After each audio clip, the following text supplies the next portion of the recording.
आज दिन प्रथम मॉर्निंग रे प्रभु जीशु ना प्रभु आम को एकत्रीकरण कर प्रभु को आपण को धन्यवाद हो। आसु आम प्रभु को वाक्य निकट को जीवा। गोटे पद आप देखिए प्रकाशित तार 2 पर्व तार 3 पद पुणी धैर्य धरी आंभ नाम सकाशे कष्ट शोच और क्लांत होना यह आम जानू। इठी एफिसिय मंडली निकट को जिते आत्मा कथा कहते से भीतर गोटे गुण को से देखा गोटे बड़ गुण हूँ धैर्य। दे पेशेंस आसे पाखे गोटे धैर्य अच्छी। तुम क्लेश सहूच सत ता बाहर तुम भीतर आउ गोटे विषय अच्छी धैर्य पवित्र आत्मा गोटे फल स्वरूप अटे।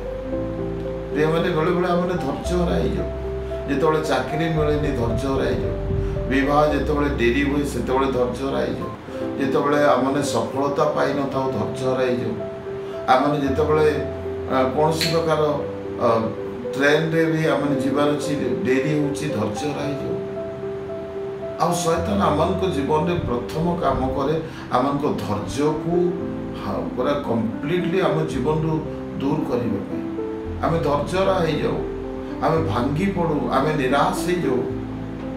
से प्रभु को वाक्य पवित्र आत्मा कहते ये मंडली को आम तुम धैर्य जानू तुम्हें जो कष्ट सहीच ताहा भी जानू। प्रिय मैंने आज किए जाने आपण को धैर्य को प्रभु देखा आप बेले बेले कष्ट भीतर अच्छा से धैर्य भीतर प्रभु केते दूर अच्छा। रोमियो 15:5 लिखा जाए ईश्वर से प्रकार गोटे गुण थिला ऐश्वरिक गुण ख्रीष्ट जीशु पाखे से प्रकार एक गुण थिला धैर्य। आज की पवित्र आत्मा आमको से प्रकार एक धैर्य देइछथि। आमको अभाव भितर आमको असफलता भितर आमको निराश भितर आमको दुर्बलता भितर कौन आमने धैर्य धरीछु।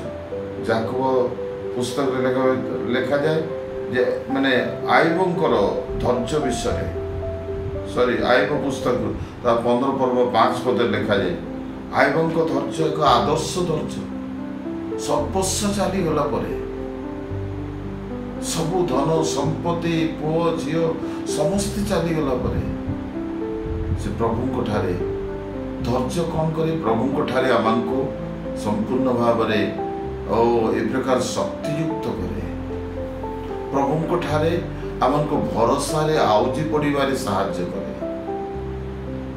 तेणु याकूब पुस्तक लिखा जे परीक्षा सिद्ध विश्वास धैर्य उत्पन्न करे। बेले बेले परीक्षा आमको धैर्य आड़ को नहीं जाए। प्रिय माने आपन की धैर्य हराई पड़छंती आपन को असफलता पाई आपन को रोग पाई आपन मनकर पिला मनकर चाकरी होनी बोली आपन अधैर्य होछंती आपन धैर्य रखंतु। ईश्वर को वाक्य लिखा जाए 2 तिमोथी 3:10 रे लिखा जाए पाउलंकर चरित्र गोटे विषय लिखा जाए से चरित्र गोटे धैर्य थे। तेणु से कहते मो क्लेश दुख कष्ट उलंघता भितर भी ख्रीष्टों को प्रेम और मत किए विच्छिन्न कर परिस्थिति आसीपारे समस्या आसीपारे कष्ट आसीपारे यातना आसीपारे पीड़ा आसीपारे बट आम प्रभु को ठारे स्थिर और धैर्य सहकार रहिबार अछि। तिमोथी 2:2 रे लिखा तीतस 2:2 रे लिखा जाए धैर्यशील हेबा उत्तम विषय। आ भीतर धैर्यता आसीबार अछि। उपदेशकता 7-8 पद रे गोटे विषय लिखा जाए आपण जानिथिबे अहंकारी अपेक्षा श्रेयस्कर विषय होछि धैर्य धरी।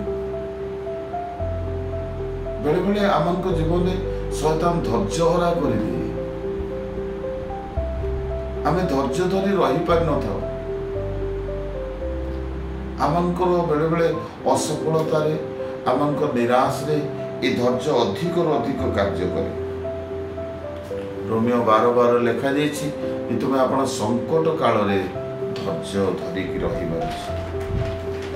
क्लेशरू धैर्य उत्पन्न हुए जो किसी क्लेश आसूची कष्ट आसूची अपमान आसूची निंदा आसूची आपणकर आपण आश्चर्य भी लोक मैंने यही प्रकार एक धैर्य आप देखिए से दिन दानिएल को जीवन समस्ते तांको विपक्ष रे कथा कहले, समस्ते तांको विरोध रे थिले, किंतु से धैर्य धरी सदा प्रभु को अपेक्षा कले। तेणु प्रभु कहते तुम जो धैर्य धरी अपेक्षा कर उद्देश्य पाए से दिन तांकर विपक्ष रे समस्ते थिले सत, किंतु प्रभु तांको धैर्य देखी से सिंहगर्त रे भी तांको धैर्य को आप देखु। बाबिलोन समस्त पक्ष तांको विपक्ष रे समस्ते तांको निंदा कले। प्रिय माने आज आपको जदि के निंदा करे अपमान करे आ से प्रकार एक आत्मा तार चरित्र से परिवर्तित हेबने, किंतु आमे कुक्रिया को सुक्रिया रे परिणत करिवार अछि। आ ये धैर्य आमन जीवन रे अनेक समय आमने जदि अन्य माने जदि आपण मानको अपमान देउछंती, अन्य माने जदि आपण को विरुद्ध रे चर्चा करछंती, निंदा करछंती, आपण भी से प्रकार करिवे जदि, ताले ख्रीष्टनकर से पूर्णता आपण को ठारे देखा जीवने। तेणु आज पवित्र आत्मा ही कथा कहछंती जे आमन को धैर्य सहकारी क्लेश सहिबाक पड़िबो। अपमान सहिले से पिता कोठारो आसिला परे पुत्र यीशु ख्रीष्ट से अपमानित हेले, निर्यातित हेले, क्लेश सहिले, लोक माने तांको अपमानित कले, मुहरे छेप पकेले, किंतु तथापि से धैर्य सहकार रहिले। आपण यदि आसीबे आत्मा रे परिपक्व निमंते धैर्यर प्रयोजन अछि। आप मैच्योर्ड हेवने के लिए आपण परिपक्व हेबा पई आपण मैच्योर्डनेस आपण स्पिरिचुअल मैच्योर्डनेस पई पेशेंस आ धैर्य आवश्यक। प्रिय माने ए होची आपण एब्री 10 रो 16 रु जदि तळको आसीबे प्रतिज्ञा रो अधिकार प्रवेश करिबा पई धैर्य दरकार। ईश्वर को वाक्य लिखा जाए जे शेष पर्यंत धैर्य धरी रहे से परित्राण पाए। प्रभु आमन को एक प्रकार एक धैर्य दियंतु। आज सकाळ समय प्रभु मोर परिस्थिति भितर मते धैर्य दियो, मोर दुख भितर मोर क्लेश भितर मते धैर्य दियो। कौन आमन को प्रार्थना एक प्रकार थाए। प्रभु आपन को धैर्य को आउ थरे आपन देखौछंती एफिसियो थियोतेरा मंडली फिलाडेल्फिया मंडली रो विषय जदि प्रकाशित वाक्य लिखा जाए से माने अनेक समय धैर्य कार्य सब करि अछंती। प्रकाशित 1:9 रे आपन यदि जुगर समाप्ति पर्यंत महाधैर्य आवश्यक। तेणु लोक 21:9 रे लिखा जाए धैर्य द्वारा आमन जीवन आमने लाभ करि परिबे। आज अनेक लोक माने जेतबेले धैर्य हराई जाते से माने भूल पदक्षेप नियंती। अनेक लोक माने जेतबेले तांको जीवन रे आउ धैर्य न थाए। तेणु आज सकाळ समय पवित्र आत्मा कहते प्रभु आपन को तांको आत्मिक धैर्यर पूर्णता दियंतु। आ ये धैर्य धरी आमने जेतबेले रहिबा प्रभु आपन को जीवन कार्य करिबे।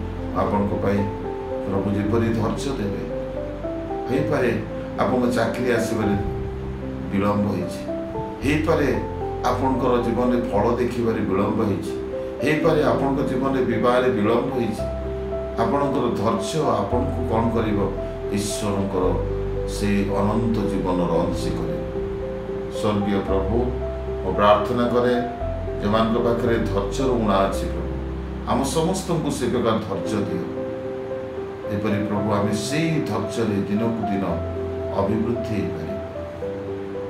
आ प्रभु विशेष करे ये रोग बेले अभाव बेले दुख बेले समस्या बेले देखुची प्रभु जो मैंने आज अनेक समय धैर्य हराई पड़ी पवित्र आत्मा आज सकाल से तुम्हें उपस्थित हो से गृह तुम्हें प्रवेश कर से हृदय रे तुम्हें प्रवेश कर से जीवन रे तुम्हें प्रकाशमान हो तुम शांति स्थान को ठारे रहो। आज प्रभु तुम नाम रे और तुम आरोग्यता को आशीर्वाद को मंगलता को घोषणा करे यीशु नाम रे प्रार्थना मांगुछि।